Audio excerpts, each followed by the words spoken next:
Here is another incredible moment in the Chess24 commentary when Jan Gustafsson suggested this big blockader of a move. And then Peter Svidler shortly after said, it's a beautiful, stunning, gorgeous move. The move is rook b3. Wow. Really just shutting out the queen.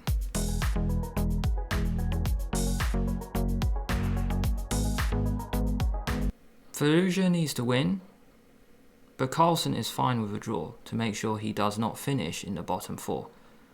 The tension is high. Let's begin.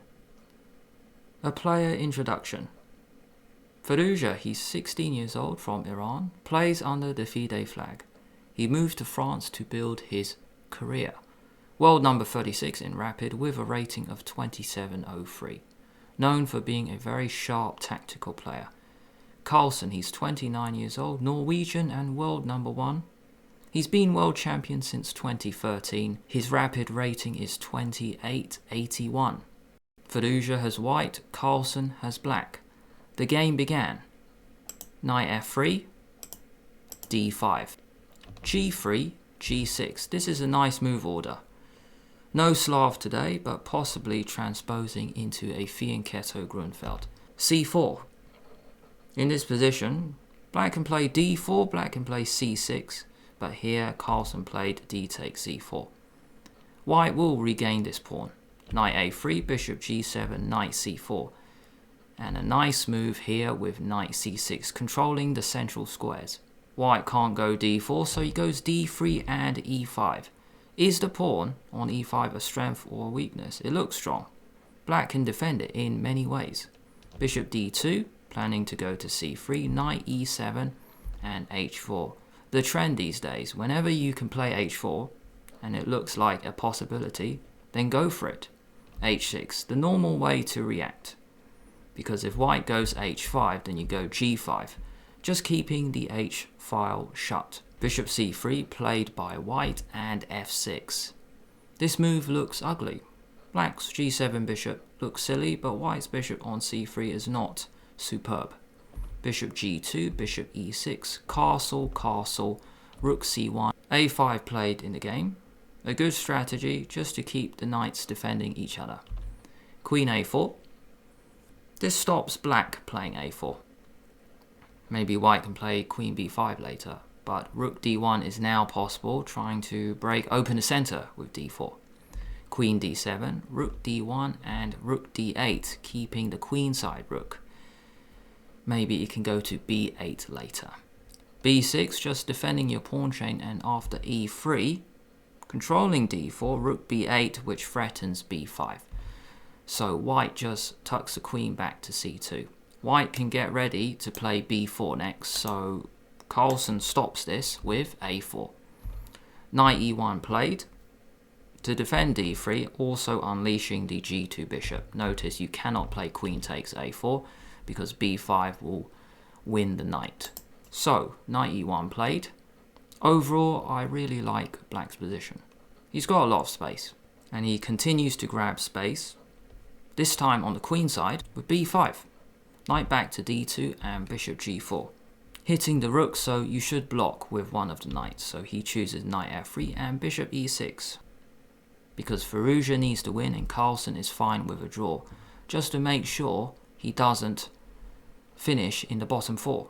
So he qualifies for the next stage. Queen b1. So Firouzja is forced to play on. Watch what happens to the bishop and queen pair. Normally in these King's Indian setups with black, they are facing the king side. Maybe it can go to g4 or to h3. But here, bishop b3 was played by Carlsen. Knight c2 and now queen e6. So instead of controlling squares on the king side, black controls a diagonal on the queen side. Knight d2 and bishop back to d5. First question is, notice the d3 pawn is hanging. So why not take it?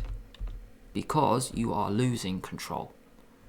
A great move here is knight b4 and white's pieces are just flowing. Lots of possibilities for white. Knight takes b4, bishop takes b4, and here we have a problem.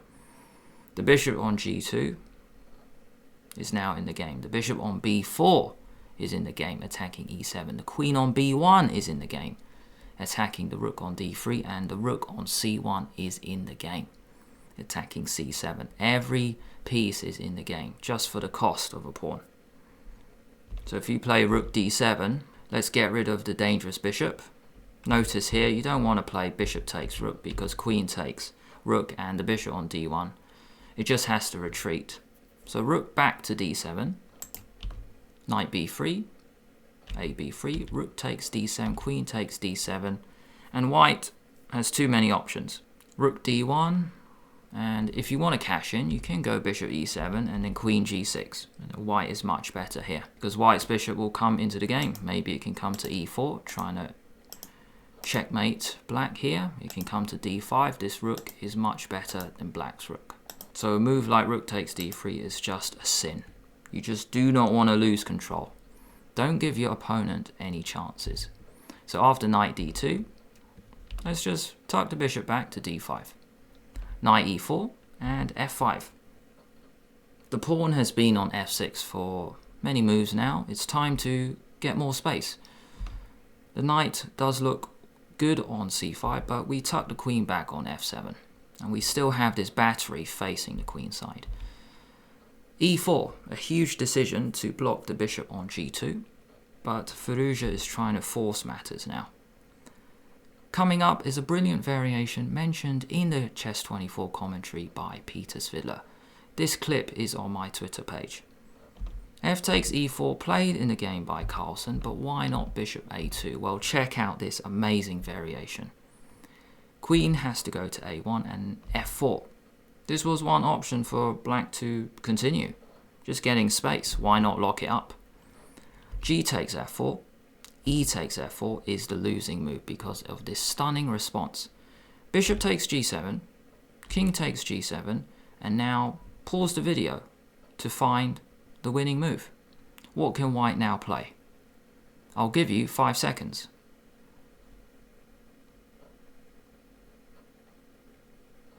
The winning move is b3 discovered check. Wow, have you ever seen a discovered check like this? Queen a1 checks the king on g7. When you deal with that, you can take the bishop on a2. What a brilliant variation mentioned by Peter Svidler. Now back to the game. After e4, Carlsen took take and bishop a2, just forcing the queen in the corner and bishop back to c4. Knight e3 and knight d4. Bishop takes d4, not the best move by Firouzja. Pawn advances by capturing take, and this is the argument. Black has powerful central pawns. It looks like white might be able to grab the a4 pawn. But in this position, he doesn't grab it. He goes bishop h3 first.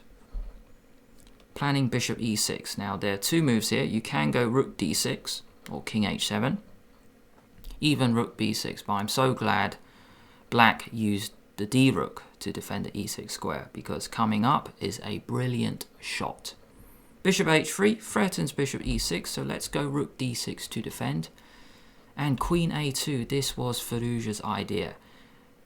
Capturing in the center, and now the queen on a1. Comes alive, it comes to a2 to attack c4.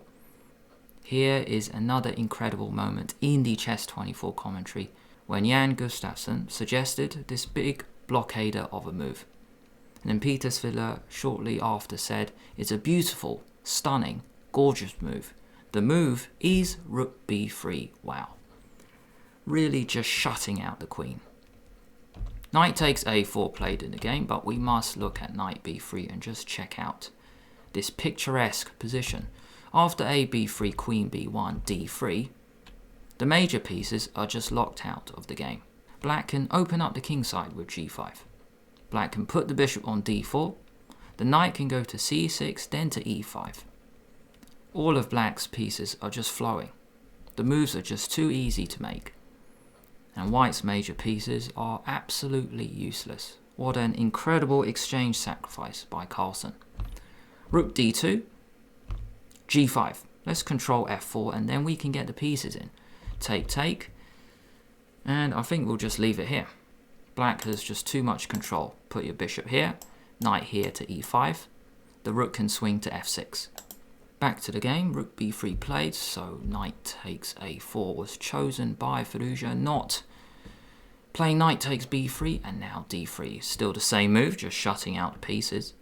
Knight c5, letting black come in with bishop d4, as mentioned in the previous variation. Knight takes b3, but queen takes f2 check. And black is just completely taking over. King has to go in the corner, and queen takes g3. A great move. You don't need to take on b3 yet. You can actually take this pawn.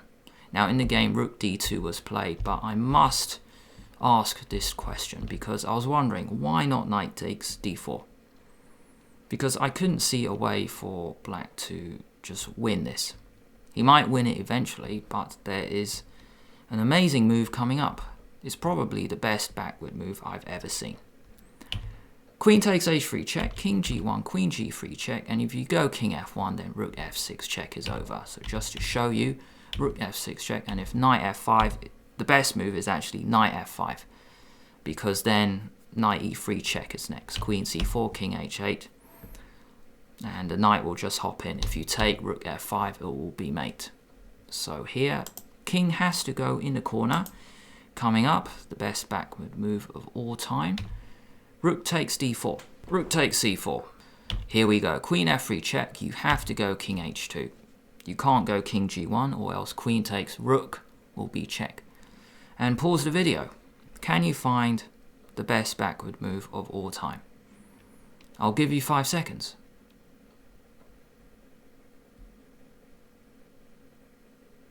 The problem here is you can't play queen takes rook because rook takes rook will be check. The queen will check the black king. So let's sort this pin out first by playing queen f7. Wow. It's just incredible. If you go rook c1, then d2 is just winning. A rook is going to drop. If you go rook here, then queen takes. And you've got to stop promotion. So the best move is actually to play b3, but then you just sort this situation out. Take, take, and then you come back in. Queen f4 check is the winning move. And no matter where the white king goes, you will pick up the rook. Wherever the king goes, queen g4 check. King in the corner, queen f3 check. If king comes up, then still queen f3 check, winning the rook. So I hope you enjoyed that stunning variation after queen takes g3. Rook d2 was played instead of knight takes bishop, but now we can grab on h3 with check. Rook h2, queen f3 check. Rook g2, and now Carlsen just takes. Queen b3 check, king g7. The smoke has cleared, but black is now completely winning. Queen back to d1 just to defend. Carlsen grabs on e4, queen e1 offering a trade, and now Carlsen goes for liquidation. Take, take, and knight f5. Supporting the advance of the d-pawn, it will be over soon.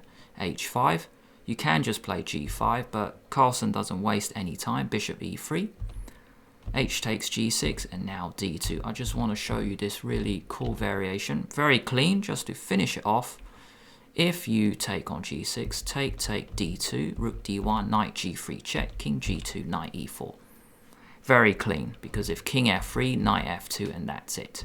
If king e3, knight d1 check, king d2, knight b2, and that's it. The knight just comes back. And then we can just march the h-pawn. So I thought that was a variation worth showing. It doesn't really matter based on the result of the game. H takes g6 played instead. d2, rook d1, bishop g5. We have rook f2, king takes g6, a4, and rook d4. Carlsen just goes after the queenside pawns, and after a5, rook a4, Firouzja resigned and is out of the Lindoris Rapid. The players leaving are Grishuk, Firouzja, Duda, and Wei Yi. The other 8 players will go to the quarter-final, and here we have the draw. Nakamura will play Aronian, Carlsen will play So, Yu Yangyi plays Ding Liren, so a Chinese quarter-final, and Dubov Karyakin, a Russian quarter-final. Let me know in the comments below what games you want me to check out in future videos. Check out one video here and another video over here. If you enjoy the show, why not give the video a like? And subscribe, and hit the bell at the same time. Don't forget to hit the bell because you'll get notified each time I release a new video. Thanks a lot for watching, and I will see you in the next video.